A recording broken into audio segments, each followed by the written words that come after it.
Hi வணக்கம். உங்கள் person வந்து என்ன மாதிரியான ஒரு ஃபீலிங்கில இருக்காங்கன்னு சொல்லி இந்த ரீடிங்கில பார்க்கலாம். நான் ஆல்ரெடி வந்து கார்ட்ஸ் எல்லாம் வந்து ஷஃபில் பண்ணி வச்சுட்டேன். நோ கான்டாக்ட்ல இருக்கிறவங்க, லெஸ் கான்டாக்ட் அண்ட் வந்து பிரேக்கப் அந்த மாதிரியான ஒரு சிச்சுவேஷனில் இருக்கவங்க இந்த ரீடிங்ஸை பார்க்கலாம். ஓகேவா? உங்கள் பர்சன் வந்து என்ன மாதிரியான ஒரு சிச்சுவேஷனில் இருக்காங்க. இது வந்து எல்லாத்துக்கும் பொருந்தாது. ஒரு சில விஷயம் பொருந்தும், ஒரு சில விஷயம் வந்து பொருந்தாது. ஸோ எது பொருந்ததோ அது மட்டும் எடுங்க. இது வந்து டைம்லெஸ் ரீடிங், எப்போ வேணாலும் பார்க்கலாம். ஓகே. ஸோ உங்கள் பர்சன் லைஃப்பில் இப்போ என்ன மாதிரியான ஒரு சிச்சுவேஷன் போயிட்டுருக்குன்னா, அவங்க வந்து கொஞ்சம் அட்ராக்டிவான ஒரு பர்சன் நினைக்கிறேன். சீக்கிரமே அவங்க லைஃப்பில் வந்து ஒரு ஃபீமேல் பர்சனாக இருக்கட்டும், மேல் பர்சனாக இருக்கட்டும், உங்கள் பர்சன் வந்து எல்லாரையும் ஈர்க்கிற மாதிரியான ஒரு பர்சன் நினைக்கிறேன். ரொம்ப அட்ராக்டிவான ஒரு பர்சன். நிறைய பர்சன் வந்து அவங்க லைஃப்பில் வந்திருந்திருப்பாங்க. ஒரு ஆஃபர் கொடுத்துருப்பாங்க, லவ் ஆஃபர் கொடுத்துருந்துருப்பாங்க. பட் எதையுமே வந்து அவங்களுக்கு வந்து கரெக்டாக வந்து அந்த லவ்வோ சம்திங் ஏதோ கொடுத்துருந்துருக்க மாட்டாங்க. நிறைய பேர் வந்து உங்கள் பர்சன் கூட காண்டாக்ட் பண்ணியிருந்திருப்பாங்க. மேபி லவ் ப்ரப்போஸ், ஸோ அந்த மாதிரி ஏதாவது வேறு ஏதாவது ஆஃபர் வந்து கரண்டாக கூட வந்திருந்திருக்கும். பட் அவங்க வந்து அந்த ரிலேஷன்ஷிப்புக்கு வந்து ரெடியாக இல்லைன்னு தான் சொல்ல முடியும்.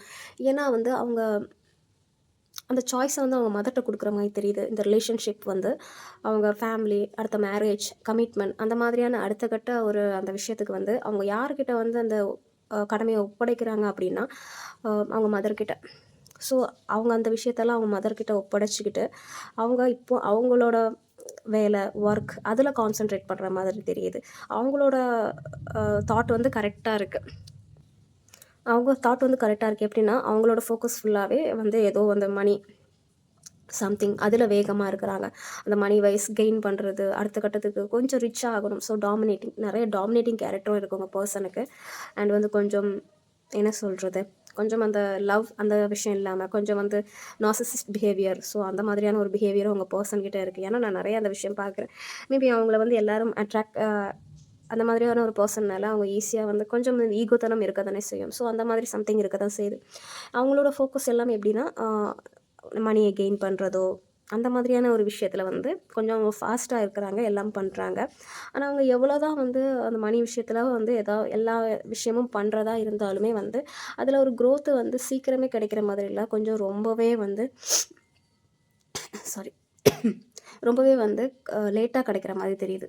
அவங்க நிறைய விஷயம் அவங்க ஃபோக்கஸ் ஃபுல்லாகவே அதில் தான் இருக்குது. நிறைய வந்து எஃபெக்ட் போடுறாங்க. பட் ஏதோ சம்திங் வந்து அவங்களுக்கு அந்த விஷயத்தில் வந்து சாட்டிஸ்ஃபேக்ஷன் கிடைக்குதா அப்படின்னு பார்த்தீங்கன்னா, எதுலேயுமே வந்து கொஞ்சம் சாட்டிஸ்ஃபேக்ஷன் அந்த கரியர் வைஸ் வந்து கிடைக்கல. ஏன்னா ரொம்ப லேட்டாக வந்து அதில் ஒரு க்ரோத் காமிக்குது. ரொம்ப வெயிட் பண்ணி வந்து அந்த விஷயத்தில் வந்து பண்ண வேண்டியதாக இருக்குது.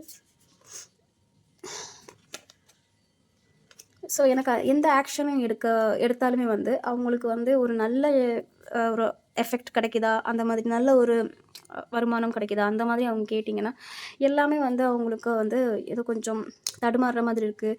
கொஞ்சம் லெஸ்ஸான ஒரு ப்ராஃபிட் கிடைக்கிற மாதிரியான ஒரு சிச்சுவேஷன் உங்கள் பர்சனுக்கு வந்து அமைஞ்சிட்ருக்கு. ஸோ அவங்க வந்து ரொம்ப கன்ஃப்யூஸ் ஆகுறாங்க.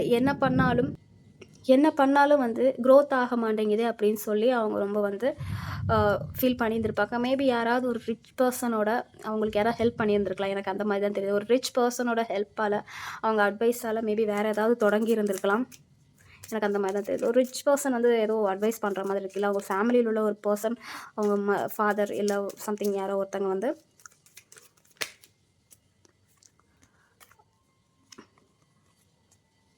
ஏதோ அட்வைஸ் பண்ணியிருந்திருப்பாங்க. ஸோ வந்து அவங்க வேறு ஏதாவது ஒரு கரியரை சூஸ் பண்ணியிருக்கலாம். ஸோ அந்த மாதிரி ஏதாவது அடுத்த கட்ட முடிவு எடுத்திருக்கலாம். ஸோ அந்த மாதிரி எதுவும் நடந்திருக்கு. இப்போ கேரக்டர் வைஸ் வந்து உங்கள் பர்சனை பற்றி சொல்கிறதா இருந்தால் கொஞ்சம் மணி மைண்டட் மாதிரி தான் தெரியுது. கொஞ்சம் அந்த எமோஷனல் அந்த மாதிரியான ஒரு விஷயத்துக்கு வந்து அவங்க வந்து அவ்வளோ இம்பார்ட்டன்ஸ் கொடுக்குற மாதிரி தெரியல. எது இருந்தாலும் மதர் கிட்ட சொல்கிற மாதிரி. So sorry. ஸோ எது வந்து செலக்ட் பண்ணுறதா இருந்தாலும் அவங்க மதர்கிட்ட வந்து சொல்கிற மாதிரி இருக்குது. அவங்களுக்கு லைஃப்பில் எந்த ஒரு ஆப்பர்ச்சுனிட்டி வந்தாலும், அதாவது மேரேஜ் அந்த மாதிரி ஒரு கமிட்மெண்ட், ஸோ அந்த விஷயத்தில் வந்து அவங்க வந்து தலையிடுற மாதிரி இல்லை. எல்லா பொறுப்பையும் வந்து அவங்க அம்மாட்டையோ அந்த மாதிரி. ஸோ அவங்க மேபி உங்களை வந்து விரும்பியிருந்தாலும் கூடவே கடைசி ஃபைனல் டெசிஷன் வந்து அவங்க மதர் எடுக்கிற மாதிரி தான் இருக்கும். ஏன்னா இந்த மதர் ரோல் வந்து ரொம்ப இம்பார்ட்டண்ட்டாக இருக்குது. அவங்க வந்து அது ஓகேன்னு சொன்னால் தான் அடுத்த கட்ட மூவிங் ஆகும். அந்த மாதிரியான ஒரு லைஃப் ஸ்டைலில் அவங்க இருந்திருப்பாங்க. ஏன்னா அவங்களுக்கு வந்து கமிட்மெண்ட்டுக்கு அந்த மாதிரியான ஒரு விஷயத்தில் வந்து அவங்க அவ்வளோ ஃபோக்கஸ் பண்ணுற மாதிரி இல்லை. அவங்களோட ஃபோக்கஸ் எல்லாமே வந்து மணி, ஸோ கொஞ்சம் வந்து ஸ்டாண்டர்டாக இருக்கணும், கொஞ்சம் அந்த மாதிரி எல்லாரும் நம்மளை பார்க்கணும். ஸோ அந்த மாதிரியான சம் கேரக்டர்ஸ் இருக்குது. அது நான் தப்பாக சொல்ல வரல. ஏன்னா கொஞ்சம் லைஃப்பில் வந்து செட்டில் ஆகணும்னா இந்த விஷயம்லாம் இருக்க வேண்டியது தான். பட் அந்த எமோஷனல் வந்து அங்கே கொஞ்சம் கம்மியாக இருக்கிற மாதிரி தெரியுது. ஸோ இப்போ இதுதான் அவங்க பர்சனல் லைஃப்பில் போயிட்டு இருக்கு. உங்கள மட்டும் இல்லை, உங்கள் கூட வேணால் அவங்க கொஞ்சம் நல்ல ரிலேஷன்ஷிப்பில் அவங்க இருந்திருக்கலாம். ஆனால் உங்களை தவிர்த்து நிறைய பேர் வந்து அவங்கக்கிட்ட வந்து ரிலேஷன்ஷிப்புக்கு வந்து சொல்லியிருந்திருக்கலாம். பட் அந்த ஆப்ஷன் அவங்க மதர்கிட்ட ஒப்படைக்கிற மாதிரி தெரியுது. அவங்க கன்ஃபியூஸ் ஆகுறாங்க, எதை சூஸ் பண்ணணும்னு தெரியாமல் கன்ஃபியூஸ் ஆகுறாங்க, ஸ்டக்கான ஒரு ஃபீலில் தான் இருக்காங்க. ஸோ வந்து ஃபைனல் டிசிஷன் வந்து மதரோ இல்லை அவங்க ஃபேமிலியில் இருக்கிற யாரோ ஒருத்தவங்களுக்கும் அந்த முடிவை எடுக்கிறதுக்காக சொல்லியிருந்திருப்பாங்க. ஸோ இந்த ரிலேஷன்ஷிப்லேயும் பார்த்தீங்கன்னா ஏகப்பட்ட ப்ராப்ளம்ஸ் வந்திருக்கு. நிறைய ஃபைட் வந்திருக்கு, மிஸ் அண்டர்ஸ்டாண்டிங் வந்திருக்கு. ஒருத்தங்க வந்து என்ன சொல்கிறது, ஒருத்தங்க வந்து கொடுக்குறதும் இன்னொருத்தவங்க வந்து அவாய்ட் பண்ணுறதும். ஸோ இந்த மாதிரியான ஒரு நிறைய விஷயம் இந்த ரிலேஷன்ஷிப்லேயும் கரெக்டாக எதுவும் போகலை. மேக்ஸிமம் டேஸ் வந்து ஒருத்தங்க மட்டும் அதில் எஃபெக்ட் அதிகமாக போட்டிருப்பாங்க. இன்னொருத்தவங்க வந்து எவ்வளோ நம்ம கொடுத்தாலும் வந்து அது வந்து அவங்களுக்கு சாட்டிஸ்ஃபேக்ஷனாகவே இல்லாத அந்த மாதிரியான ஒரு ரிலேஷன்ஷிப் மாதிரி தான் தெரியுது. மேபி உங்கள் பர்சன் வந்து எதாவது காண்டாக்ட் பண்ணலாம். ஸோ இதான் ப்ராப்ளம். ஸோ இந்த மாதிரியே நடந்துட்டுருக்கனால நீங்கள் ஒரு வேளை மூவ் ஆன் ஆகியிருக்கலாம். இல்லை எனக்கு நீங்கள் மூவ் ஆன் ஆகின மாதிரி தான் தெரியுது. உங்கள் பர்சன் வந்து எந்த ஒரு அடுத்த கட்ட அந்த நடவடிக்கையும் எடுத்துருந்துருக்க மாட்டாங்க. ஸோ நீங்கள் வந்து கொஞ்சம் மூவ் ஆன் ஆகியிருப்பீங்க. ரொம்ப ஆசைப்பட்டெல்லாம் வந்து மூவ் ஆன் ஆகியிருக்க மாட்டீங்க. ஏதோ ஒரு ஹர்ட் ஆன ஒரு விஷயம்னால நீங்கள் வந்து மூவ் ஆன் ஆன மாதிரி எனக்கு தெரியுது. ஸோ இதுதான் நடந்திருக்கு. ஏன்னா அது அவங்க கேரக்டர் அப்படி. அவங்க கேரக்டர் வந்து எப்படின்னா, அவங்க அந்த மணிக்கு இல்லை வந்து அந்த லைஃப் ஸ்டைல் அந்த மாதிரியான ஒரு விஷயத்துக்கு கெத்தாக இருக்கணும், அந்த மாதிரி எல்லாரும் நம்மளை மதிக்கணும். ஸோ அந்த மாதிரி ஈகோ வேறு நிறைய இருக்குது. ஸோ அதுக்காக அவங்க இம்பார்ட்டன்ட் கொடுக்குறாங்க. லவ்வுக்கெல்லாம் அவங்க கொஞ்சம் இம்பார்ட்டன்ட் வந்து கம்மியாக கொடுக்குறாங்க. கொஞ்சம் நார்சிசிஸ்ட் பிஹேவியர் மாதிரி தான் எனக்கு தெரியுது. என்ன தான் உங்களை வந்து லவ் பண்ணியிருந்தாலும் அது ஸ்டார்டிங் ஸ்டேஜில் நல்லா தான் இருந்திருக்கும். போக போக வந்து கொஞ்சம் கேரக்டர் சேஞ்ச் ஆகும்ல. ஸோ அந்த மாதிரி சேஞ்ச் ஆகும்போது நீங்கள் வந்து கிவராக இருந்திருப்பீங்க. நீங்கள் கொடுக்குற மாதிரியும் அவங்க வாங்குற மாதிரியும். ஸோ அந்த மாதிரி விஷயம்னால நீங்கள் வந்து இந்த ரிலேஷன்ஷிப்பில் ஏதாவது ஒரு ப்ராப்ளம் ஆயிருக்கலாம். ஸோ இப்போ அவங்க காண்டாக்டில் சுத்தமாகவே இல்லை. ஏன்னா நோ காண்டாக்டில் இருக்கிற மாதிரி தெரியுது. இல்லை ஒரே மேரிடான பர்சனாக இருந்தீங்கன்னா ஒரே வீட்டில் இருந்துக்கிட்டே பேசாமல் இருந்திருப்பீங்க. பார்க்கலாம். கார்டு திரும்பி இருக்கு.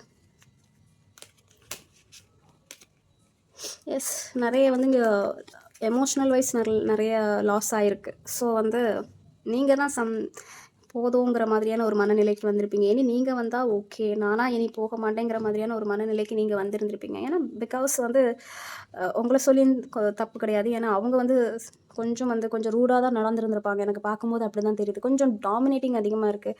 சம் கேசஸில் வந்து ஜென்யூனாக இருந்தால் நான் இவ்வளோ சொல்கிறேன், ஜென்யூன் இல்லைன்னா இன்னும் அதிகமாக இருக்குது. ஓகேவா? கேரக்டர் வைஸ் ரொம்ப ஒர்ஸ்ட்டாக இருக்கும். ஜென்யூனாக இருந்தால் இந்த மாதிரி நார்சிசிஸ்ட் பிஹேவியர் இருக்கும்.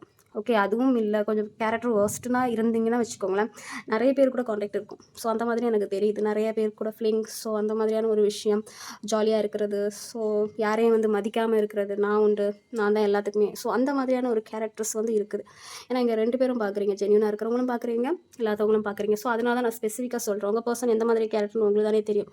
ஜென்யூனாக இருந்தால் அந்த மாதிரி கேரக்டர், ஜென்யூன் இல்லைன்னா இன்னும் கொஞ்சம் பேடாக போயிட்டே இருக்கும். நிறைய ஃபிலிங்ஸ் இருக்கலாம், ஜாலியாக இருக்கிறது, சம்திங் நிறைய இருக்குது. ஸோ வந்து அதை கவனிச்சுக்கோங்க. இப்போதைக்கு உங்கள் பர்சன் வந்து இந்த மணி மைண்டடாக தான் கொஞ்சம் இருக்கிறாங்க. இப்போதைக்கு அவங்க அடுத்த கட்டத்துக்கு எதுவும் நகர்ற மாதிரி தெரியல. பார்க்கலாம் உங்களுக்கு வந்து ஏதாவது ஆஃபர் கொடுக்குறாங்களா அப்படின்ட்டு.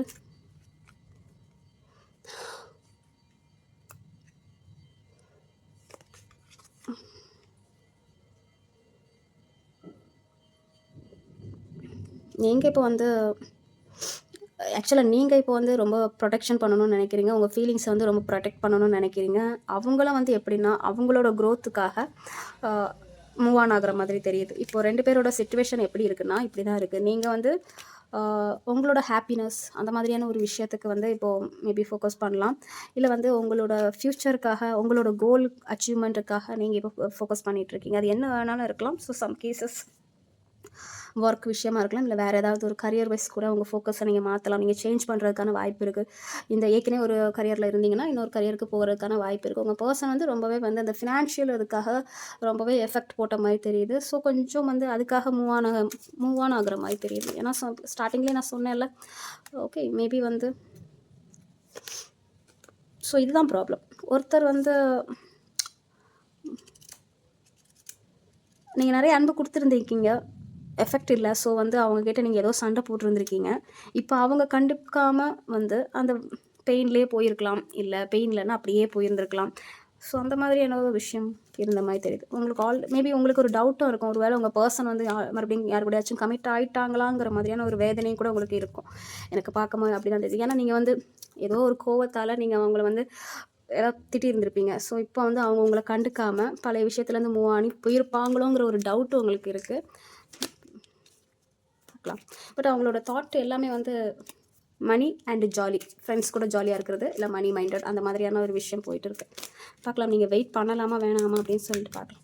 நீங்கள் வெயிட் பண்ணலாமா, யூனிவர்ஸ் என்ன கைடன்ஸ் கொடுக்குறாங்க அப்படின்னு சொல்லி பார்க்கலாம்.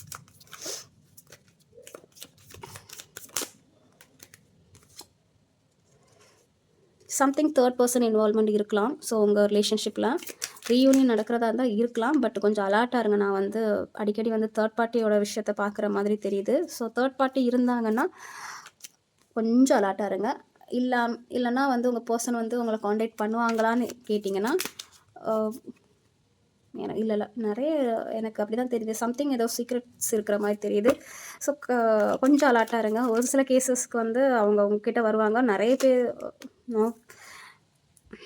ஒரு சில பர்சனுக்கு வந்து காண்டாக்ட் பண்ணுற வாய்ப்பு இருக்குது. ஒரு சில பர்சனுக்கு வந்து சில தெரியாத ரகசியங்களாக இருக்குது, ஸ்னீக்கி பிஹேவியர்ஸ்லாம் இருக்குது. நீங்கள் வந்து நான் ஜென்யூனாகவே ஓப்பனாகவே சொல்கிறேன். சம் கேசஸில் வந்து நீங்கள் ரொம்ப கண்மூடித்தனமாக அவங்க பர்சனை நம்பிட்டு இருக்கீங்கன்னா அவங்க சொல்லாத நிறைய விஷயம் இருக்குது. அதை தெரிஞ்சுக்கோங்க. உங்கள் பர்சன் சில விஷயத்த உங்கள் பர்சன் வந்து சில விஷயத்த வந்து மறைக்கிறதுக்கான வாய்ப்பு நிறைய இருக்குது. நீங்கள் கண்டுபிடிக்கணும் அதை. நீங்கள் வந்து உங்களுக்கு தெரியாத விஷயஸ் நிறைய இருக்குது. நாய்ஸ் கேட்கும். இங்கே கொஞ்சம் மழை பெய்யுது, ஸோ அட்ஜஸ்ட் பண்ணிக்கோங்க. உங்களுக்கு தெரியாமல் நிறைய விஷயம் இருக்குது. நீங்கள் அதை கண்டுபிடிக்க மாட்டேங்கிறீங்க. நிறைய சீக்ரெட்ஸ் இருக்கிற மாதிரி தெரியுது. இல்லைனா 2 பேருமே வந்து எமோஷனல் வைஸ் வந்து ஓப்பனாகவே பேச மாட்டேங்கிறீங்க. அந்த மாதிரி ஏதோ சிச்சுவேஷன் இருக்குது. ஒரு சில கேசஸில் உங்கள் பர்சன் வந்து ஏதாவது கம்யூனிகேட் பண்ணலாம். சில விஷயத்தில் இப்போ வரைக்கும் வந்து அவங்க வந்து ஏதோ வந்து அந்த மணிக்காக எங்கேயோ மூவ் ஆன் ஆகணுங்கிற மாதிரியான ஒரு விஷயம் போயிட்டுருக்கு. ஸோ இப்போதைக்கு நீங்கள் வந்து உங்களோட கரியர் இல்லை வந்து உங்களோட லைஃப் அந்த மாதிரியான ஒரு விஷயத்தில் நீங்கள் ஃபோக்கஸ் பண்ணுங்கள். சம் ஸ்னீக்கி பிஹேவியர்ஸ் இருக்குது உங்கள் பர்சன்கிட்ட. மேபி உங்களை ஹர்ட் பண்ணுறது, அவாய்ட் பண்ணுறது, இந்த மாதிரியான ஒரு சில விஷயம் வந்து உங்கள் லைஃப்பில் நடந்திருந்தால் நீங்கள் கொஞ்சம் தள்ளியே இருங்க.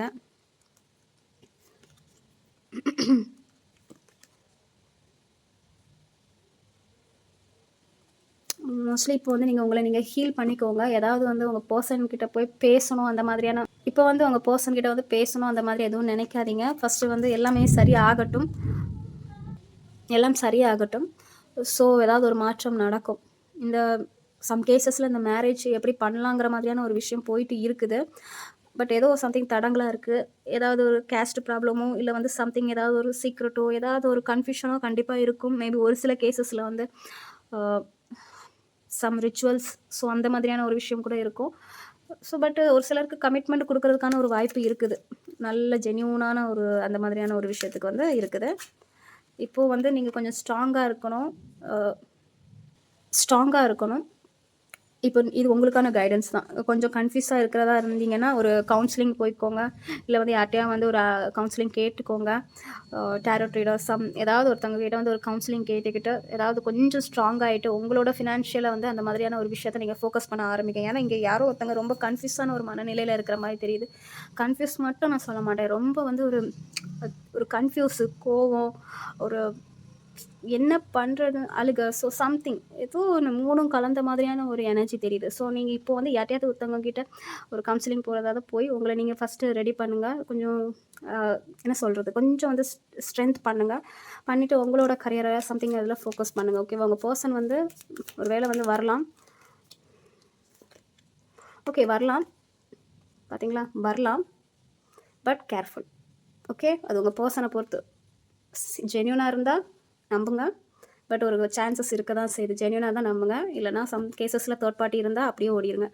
ஸோ அந்த மாதிரியான ஒரு எனர்ஜின்னு தெரியுது. பட் கமிட்மெண்ட் வர்றதுக்கான ஒரு வாய்ப்பு இருக்குது. ஓகே, ஸோ வந்து ஃபீல் பண்ணாதீங்க. ஏதாவது ஒரு நெக்ஸ்ட் ஆக்ஷன் கண்டிப்பாக இருக்கும். வருத்தப்படாதீங்க. ஓகேவா? ஸோ வந்து இதுதான் வந்து உங்கள் பர்சனோட current energy and feelings and guidance. Okay, take care.